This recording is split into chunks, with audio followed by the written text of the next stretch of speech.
ఆయనకు దరిద్రం అడ్డం వస్తున్నది కానీ వాళ్ళ ఇంట్లో 8,25,000 రూపాయల జీతం వాళ్ళొక్క కుటుంబమే తీసుకుంటుందంటే రాష్ట్ర సంపదను ఏ రకంగా వాళ్ళు దోసుకుంటున్నారో ఒక్కసారి ఆలోచన చేయరు. ఇక నిన్న మన కేటీఆర్ బయలుదేరిండు, సందులకు వస్తున్నాడు, నాకు ఒక అవకాశం ఏమన్నా చేసి ఆపుతున్నాడు. వాళ్ళ నాయన తోలిండంట అడకరాపో ఒక అవకాశం అని. ఇదేమన్నా చాక్లెటా, ఇదేమన్నా ఐస్ క్రీమా?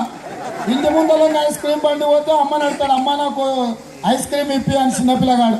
ఇవాళ కేటీఆర్ కూడా చిన్నపిల్లగాని లెక్క నాకు ఒక అవకాశం ఇవ్వండి చాక్లెట్ ఐస్ క్రీమ్ అడిగినట్టు అడుగుతుండు. చేయి చాపితే మా అమ్మ లెక్కలకి ఇక్కడ ఉండ్రు 20 నెలలు మిమ్మల్ని పట్టించుకున్నందుకు సలాకి కలిసి చేతిలో వాత పెట్టురని చెప్పి నేను సందర్భంగా తెలియజేస్తున్నా.